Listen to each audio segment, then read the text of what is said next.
Just at noon, Governor Josh Green delivered his fourth State of the State address this morning to a joint session of the Hawaii State Legislature.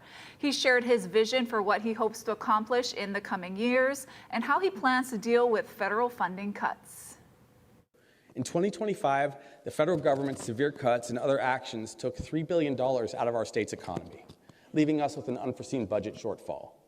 So to meet all of our responsibilities and our commitment on affordability, I'm proposing the following. First, there be no changes to our tax cuts in 2026. These and all previous tax cuts will be completely preserved. But, thank you, brother.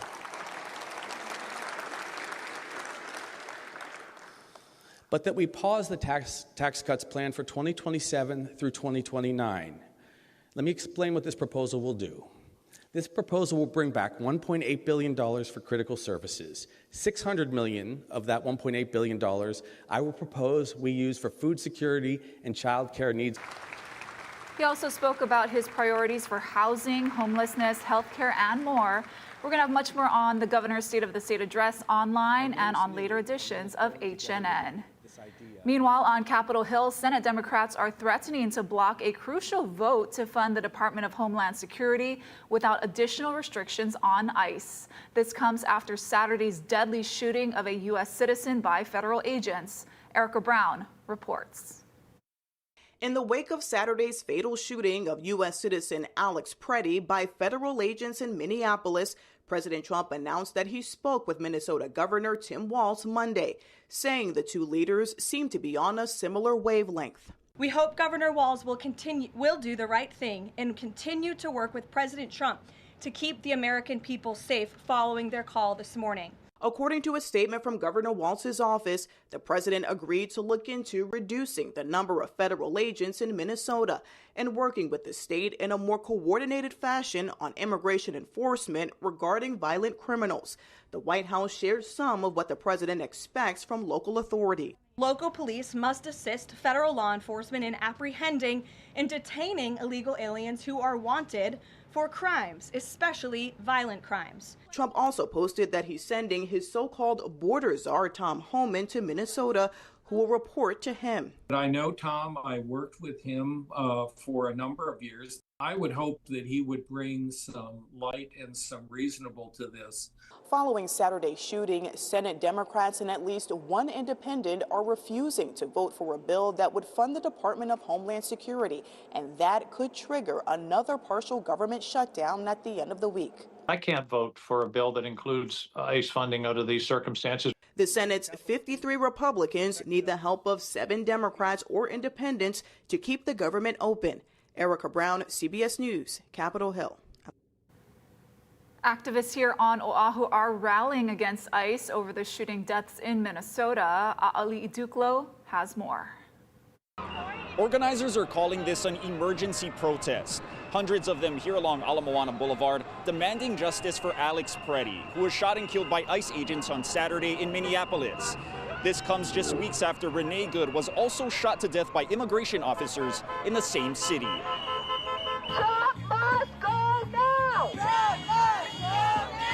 The Department of Homeland Security says it's going to investigate itself. And, you know, that really does not engender trust by a long shot. Extremely enraging. I can't even begin to describe how angry I am to see this fascism of our federal government. Every morning I wake up and I'm afraid to turn the news on because somebody else might have gotten murdered in the streets. This movement calling on the federal government to shut down ICE is among many across the country. The renewed push comes after U.S. citizens Alex Preddy and Renee Good were shot and killed by ICE agents in Minnesota this month. The public is justified in wanting an independent, political-free investigation to determine if the actions of these immigration agents were justified. Retired FBI agent Tom Simon points out federal law enforcement officers may only use deadly force to protect their own lives or the lives of others in the face of imminent danger. There is a video of Preddy's killing, and a warning, it is graphic, and we're only airing it for context. Police brutality! They are hitting that observer! They are kicking them in the face! The footage shows ICE agents holding Permanente down, one of them punching him, before a single shot is fired. It's unclear who opened fire, but after the first shot, an agent shoots at Permanente multiple times while he's lying on the ground. Independent review and accountability, including a careful review of body cam and bystander video, are critical when any law enforcement officer's actions result in a loss of life. It's a big travesty that somebody died, and my heart goes out to the family of the person who died. State Representative Elijah Perrick hopes the truth will prevail in the investigation, but he disagrees with shutting down ICE. If somebody has a heart that goes out to families that are being separated, somebody who's being deported from their home, that's understandable. We want to have empathy for separation. At the same time, we should have a heart that leans towards justice and that wants safety in our streets and crime to go down. ICE is trying to decrease crime in our states and country. The Department of Homeland Security reports Permanente had a handgun on him, but didn't specify whether he was holding it when he was shot. A Border Patrol commander also says that agents tried to disarm him and he resisted, and that's why one of the officers opened fire out of fear for his own safety and the safety of his fellow agents. Aali Iduklo, Hawaii News Now.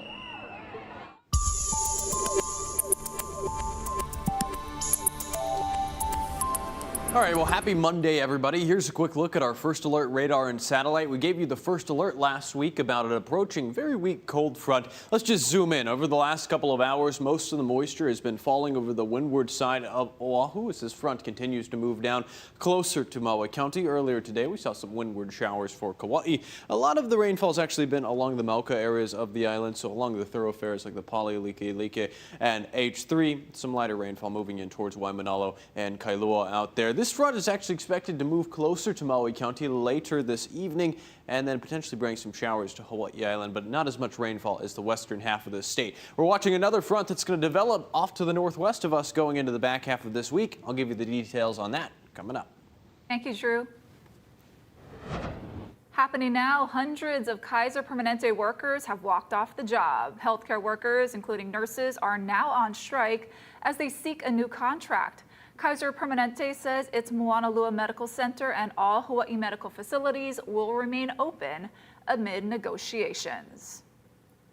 Honolulu police need help finding the suspect in a robbery in Waikiki.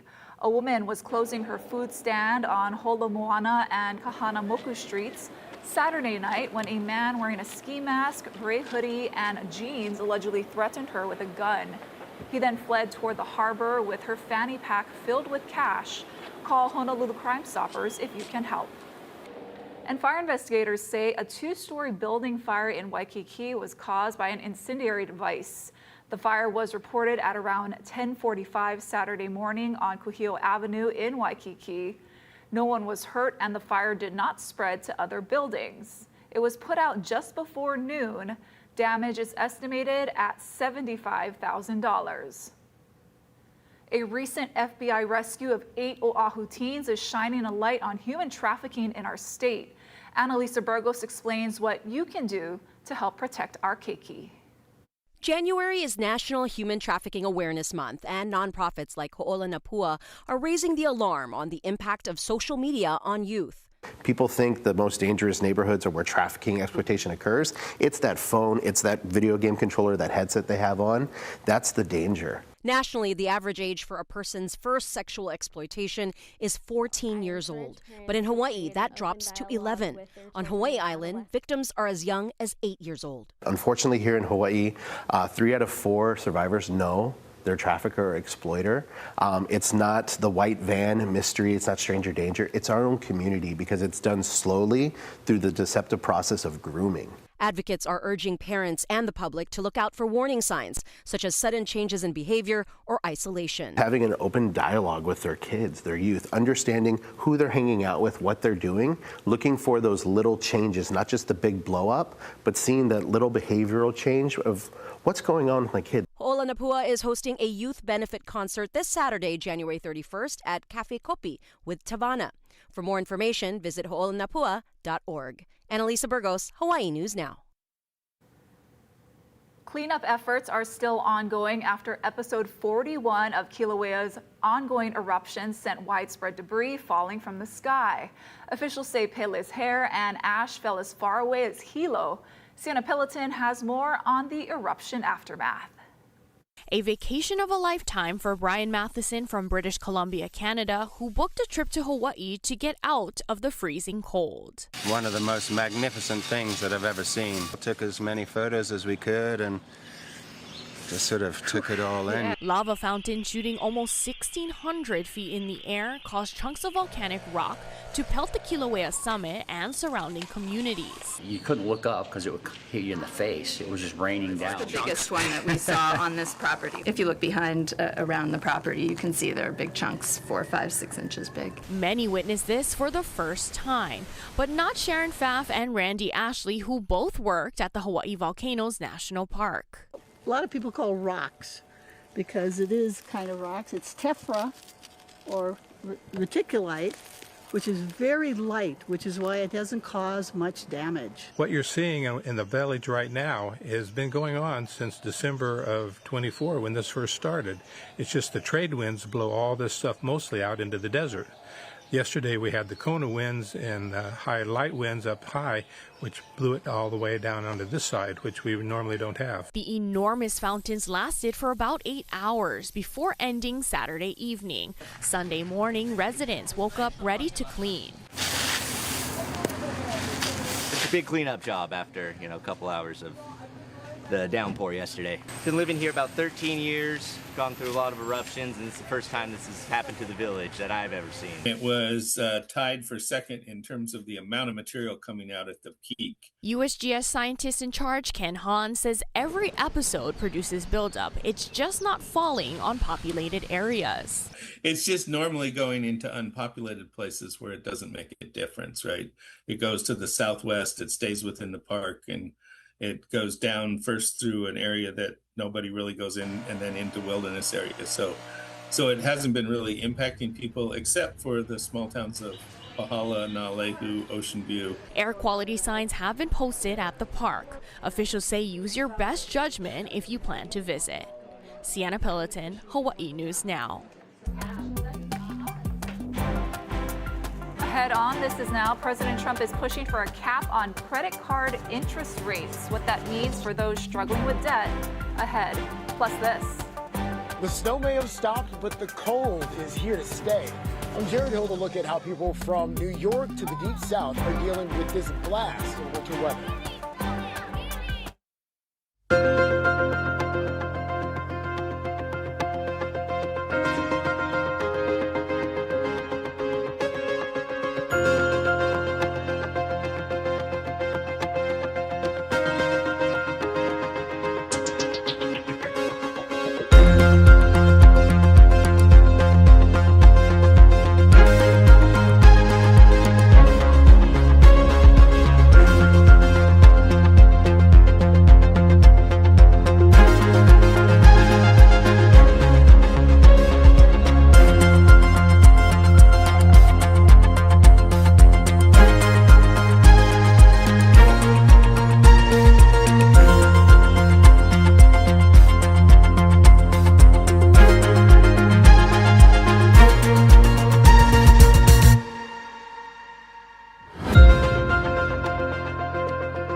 Welcome back. Profits are way down for Alaska Airlines. The company just released its 2025 financial report, giving a look at how the merger between Hawaiian and Alaska affected its bottom line for the first time.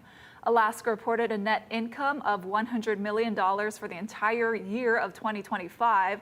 That's less than the $395 million generated back in 2024.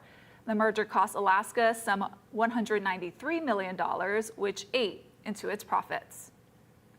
President Trump is pushing for a 10% cap on credit card rates. While Americans who are suffering from record high credit card debt may welcome the interest rate reduction, the banking industry is against it.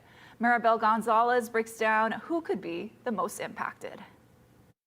President Donald Trump called for the credit card interest rate cap to go into effect on January 20th. Yet that date has come and gone. And while there doesn't appear to be any momentum for change, he continues to push for it. I'm asking Congress to cap credit card interest rates at 10% for 1 year. In an effort to boost affordability, the president is urging big cuts to credit card interest rates. One of the biggest barriers to saving for a down payment has been surging credit card debt. Right now, American households are facing the most credit card debt on record, going back to 1999.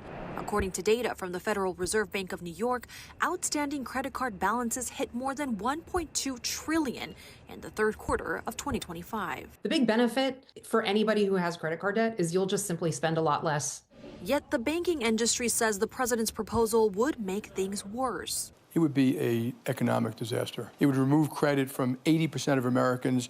Some financial experts agree. Banks might really pull back access to credit, especially for consumers with lower credit scores. They do not want to take on the risk. And with fewer people being approved. When consumers lose access to credit, which is anticipated if this rate cut goes in, they often reduce their spending on essentials like healthcare, education, food, and are more likely to fall behind on bills. The average interest rate on credit cards is just under 20%, though according to Bankrate, some rates are much higher. Why? There is no physical asset, no house, no car that the bank can take from you if you fail to make payments on your loan. And so that presents a higher risk for lenders. The president's proposal is not new. We've seen several elected leaders, including Democratic Senator Bernie Sanders, introducing a bill that would limit credit card APRs at 10% for 5 years. But that proposal has stalled in Congress. Reporting from Los Angeles, I'm Maribel Gonzalez. The National Weather Service has issued cold weather advisories from Montana to the Florida Panhandle. Residents in the north are digging out from the snow while power lines in the south remain frozen. Jared Hill has the latest from New York's Central Park. Residents in Worcester, Massachusetts broke out the elbow grease. It's just deep, so you got to go at it a couple times before you make any headway. Digging their cars out of snow drifts after the weekend's powerful winter storm. I'd rather be upstairs with my feet up right now, but it's okay. In Philadelphia, the young at heart took the easy way down the famed Rocky Steps as trucks tried to clear a path through the city. New England is no stranger to snowy scenes, but the accumulation in Vermont was too much for these pups. It's hard today because she's old with arthritis and she's short with little legs. This polar bear at the Memphis Zoo felt right at home. Nearly a foot of snow fell here in New York City's Central Park. And with the temperature not expected to rise above freezing for the next week, it's not going anywhere anytime soon. City kids took a break from virtual school to hit the hills, but even fun seekers can grow snow weary. I'm definitely going to get sick of it. Going to school and her going to work, it's going to be a problem. The snowfall is finished in much of the country, but the danger of frigid cold and ice remains. While parts of Georgia are thawing out, the storm knocked out electricity for hundreds of thousands across the south. Tree limbs and power lines in parts of Mississippi are crusted in ice, as officials warn it could take days to restore power. Jared Hill, CBS News, New York. And beautiful outside here in Hawaii. We don't have to deal with all that cold. I've got your first alert full forecast coming up after the break.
Now, First Alert Weather with Drew Davis. Happy Monday, everybody. I hope you enjoyed your weekend. Here's what we're tracking in our First Alert Weather forecast. We're still tracking that weak front that's moving over Oahu right now. So a few showers out over the windward side, relatively dry out just to the west of the Kilauea. We're seeing some light haze and fog in the sky, and also a couple of northwesterly swells, one moving in tomorrow and one moving in on Thursday. Take a look outside. Man, the best weather on the planet compared to what's going on in the continental United States. It's very comfortable out there. 76 degrees out of the airport. Light easterlies right around 5 miles per hour. And let's take a look again at that weak cold front. Very different from the cold front that was out over the continental United States. We're seeing a few showers over Oahu. Kauai has dried up, at least over the last hour or so. Most of the moisture has been over the windward side of the island. Maui County is seeing a few showers just to the north. We're going to continue to see this front move down to Maui over the next couple of hours. Likely not as much rainfall as we're seeing over windward Oahu, and relatively dry out there over on Hawaii Island. You can see in our First Alert Futurecast as well, a few showers out there. There's the front. It's going to fall apart. It's maybe bringing some moisture to Maui County, but it looks like most of the moisture is going to be over the western half of the state. Then we're watching this next front that's going to be moving in at the end of this week. So you start to see winds become southerly, unfortunately, throughout a majority of this week. Light southerly winds, and the front could be moving in late Friday and then moving across the eastern half of the state going into Saturday. Our winds outside right now, weak trade wind flow, a little bit northeasterly behind the front. Then, like I've been talking about, the winds are going to get more southerly going into Tuesday and Wednesday. They'll be pretty light as we're going into the back half of this week. Let's take a look at our 7-day forecast outside. You can see partly cloudy skies throughout the rest of today and Tuesday. Hazy out there. More sunshine Friday into Saturday. We're watching that next front moving in. Thank you, Drew. Still to come, if you're looking for a new job and some adventure in your life, you want to tune in for this story. We'll tell you who's hiring in 2 minutes. Plus this. And coming up today at 12:30 p.m., it's The Long Game. This week we'll be chatting with Kurt Zwald, Senior Director of Business Strategy and Analytics for the Seattle Mariners. Catch The Long Game on the H&N streaming app, and it's available on Roku, Apple TV, or Amazon Fire.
Time for some good news now. American rock climber Alex Honnold has made history.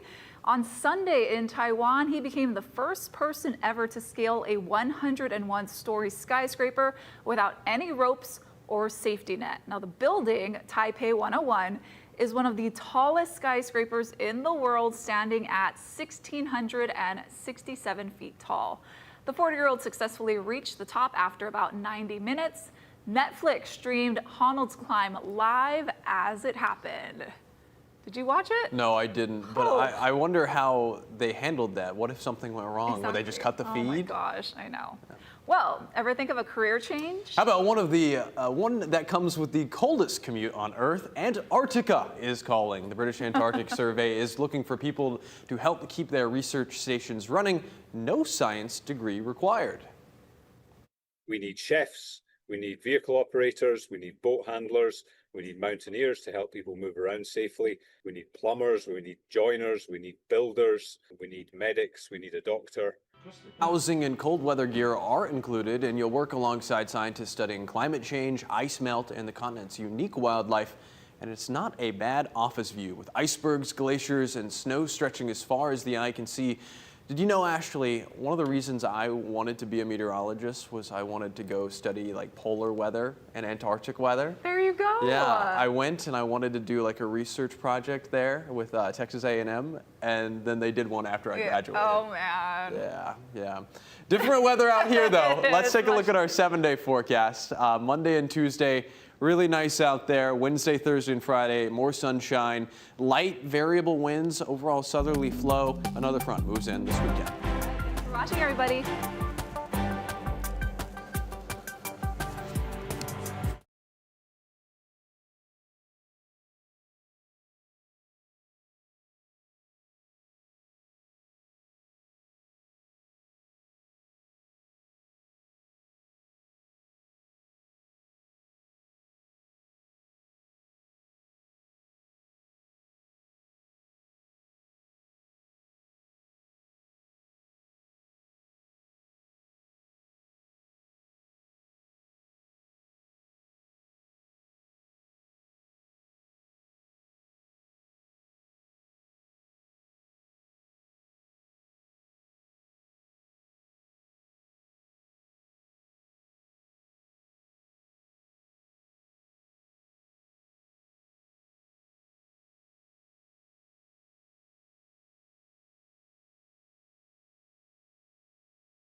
And welcome to another edition of the Long Game Podcast. Today's guest, Kurt Zwald, Senior Director of Business Strategy and Analytics with the Seattle Mariners, someone that has a very cool and fascinating story, a Punahou alum that has gone on to do some just tremendous things, being in big league business.